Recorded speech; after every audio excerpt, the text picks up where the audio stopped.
असरानी, जिनका पूरा नाम गोवर्धन असरानी है, भारतीय सिनेमा के सबसे प्रसिद्ध और बहुमुखी हास्य कलाकारों में से एक हैं। उनका जन्म 1 जनवरी 1941 को जयपुर, राजस्थान में हुआ था। असरानी बचपन से ही अभिनय और कला की ओर झुकाव रखते थे। उनके पिता कपड़ों का व्यापार करते थे, लेकिन असरानी की रुचि फिल्मों में थी, इसलिए उन्होंने छोटी उम्र से ही थिएटर में हिस्सा लेना शुरू कर दिया। शिक्षा पूरी करने के बाद असरानी मुंबई, तब बॉम्बे चले गए, जहां उन्होंने film and television institute of India, Pune में प्रवेश लिया।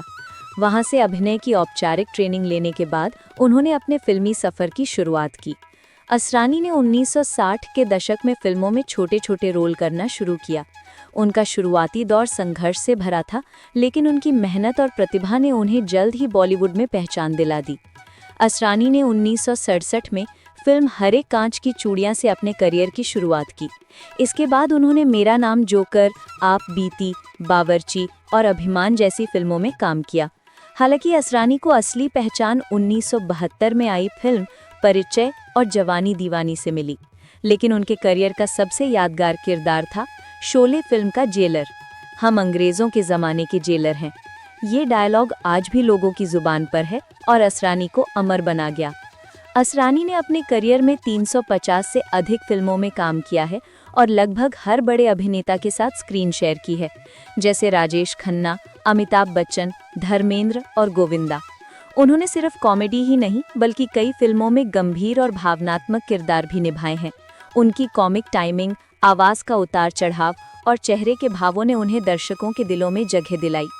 उन्होंने 1970 और 80 के दशक में कई हिट फिल्मों में कॉमेडी रोल किए, जैसे चुपके चुपके, गोलमाल, पति पत्नी और वो, हम, दिलवाले दुल्हनिया ले जाएंगे और राजा बाबू। उन्होंने सिर्फ अभिनेता के रूप में ही नहीं, बल्कि निर्देशक और लेखक के रूप में भी काम किया है। उन्होंने 6 फिल्मों का निर्देशन किया है और कई फिल्मों की कहानी लिखी है। असरानी को उनके योगदान के लिए कई पुरस्कारों से सम्मानित किया गया है, जिनमें Filmfare award for best comedian शामिल है। उनकी पत्नी मंजू असरानी भी एक अभिनेत्री हैं और दोनों ने कई फिल्मों में साथ काम किया है। आज असरानी भारतीय सिनेमा के सबसे अनुभवी और सम्मानित कलाकारों में से एक हैं। उन्होंने हिंदी सिनेमा को हास्य का नया रूप दिया और ये साबित किया कि कॉमेडी भी एक गंभीर कला है। उनका सादगी भरा व्यक्तित्व और अभिनय के प्रति समर्पण आज भी नई पीढ़ी के कलाकारों के लिए प्रेरणा का स्रोत है।